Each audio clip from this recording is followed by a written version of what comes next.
Inay, thank you for taking the stairs. I love you. Ma'am Silas! Nagkapinikula ka din sa Ma'am Silas. Sobrang bait yan. Andiyan si Inay. Lamina kaya natin si Inay. Tara. Pamatiin natin si Inay. Baka bigyan tayo ng diamonds. Ay, why not? Yan, pamatiin natin si Inay. Huwag ka na po tumayo, Nay. Ako na po, lalapit na. Tabi po yung mga walang title. Inay, pati ka po. Magandang gabi sa inyo.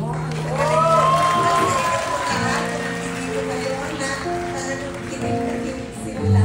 Tawa ako. Ang saya-saya ng concert mo. Congratulations.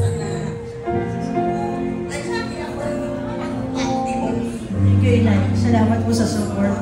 Thank you, Inay. Thank you. I love you. I love you, Inay. Mama, magandang gabi. I'm so good and I'm glad na nakita kita ulit po. Tuwang-tuwa naman ako, nakita ko yung mga diamonds mo naman. Dami. Palapaka po natin mga Rizal Soriano. Anak, huwag mo hold ka rito. Huwag mo hold up yung si Inay. Tama. Nay, pakibilang po yung mga sing-sing nyo. Totoo, nandiyan pa si Mami. Ako na ako ni Atak. Oo. Si Sir Ambit nandito din, oh. Ang tapos. Yes, Sir Ambit. Yes. Wala kayong mga order? Pwede kayong order, ha? Ano dito si Miss Tates Gana? Oo. Yes. Grabe, ang dami nagmamahal sa'yo, Mare. Ay, so proud. Oo. Nandito sila lahat. Ang grupo ng Eagles. Totoo. Ang grupo ng kaibiga, kay Grisel sa Coaches. Ang ganda ng direct, ang ganda ng granny.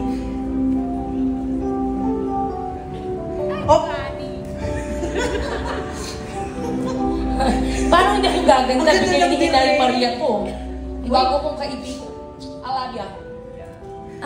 At alam nyo ba, guys, si Direk po ay nagpakulay ng buhok. Yun ang nga sasabihin ko. Ay, nunahan kita, Direk. Oo eh. Feel ko yun eh. Baki alamera ka. Sa sobrang pagmamahal ko po sa kanya, kahit ako'y paos, ay aawit po ako. Dahil ganun ko siya naman. Wala din si Kundi Direk. lang sa pinakulayan ko po talaga siya ng emerald. Para sa kanyang anniversary. Thank you, Direk. I love you, Direk. Thank you, Direk. I love you, Granny. Ay, ate, andyan ka pala. Kapatid ko po. Rem Garcia. Magandang gabi po sa inyo lahat. Alam niyo po, nagsimula kaming maging close ni Direk Cathy and ni Granny noong pandemic days. Pandemic days sa Kumu. Lagi kaming magkasama niyan. Lagi kaming nag-stream yan. Kasi, syempre, laging online naman nung pandemic. So, doon nag-start ang aming friendship. And hanggang ngayon. And ngayon, sobrang thankful ako, Direk. Dahil tinanggap mo ko as your talent. Wow. Thank you, Direk. Diyos ko, thank you. Nagtiwala ka sa akin. Ako din nagpapasalamat kay Frenchie for taking me as your friend. Of course, Granny! Iya ka na. Granny never fails to send me Bible verses every Sunday. Yan. Kaya, I love you. Huwag na natin patagalin, Direk. Excited na ako. Excited na ba kayong marinig ang boses nila? Sige. Here we go. Music.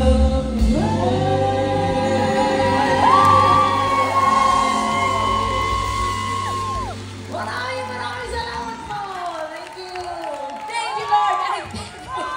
Rocky Garcia and Direk Cathy. Ay, Direk? Ay, ano? No more?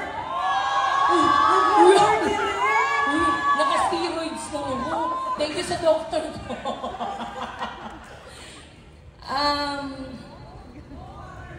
You know, when we talk about friends, it would always get emotional, no? But, ibahin ko lang ng konti ngayon. Siguro dahil kaibigan ko siya. Di ba guys, magaling si Frenchie? Naman, di ba? Pero, sabi ko, ba't kukunti ang single niya, kukunti ang sarili niyang kanta? At dahil sa pagmamahal ko sa kasi ko gawa natin ang kanta si Frenchie. Yes. Kaya naiiyak. Direk iyak na. Sonical Music produced a song for her. Makikinig ang puso, yun yung title. Pakinggan niyo ang puso ni Frenchie. Maririnig niyo puro pagmamahal. Anyway, ladies and gentlemen, Frenchie! Tamo, wala na. Ulitin ko, Frenchie! Ano po yan? Direk Cathy Garcia.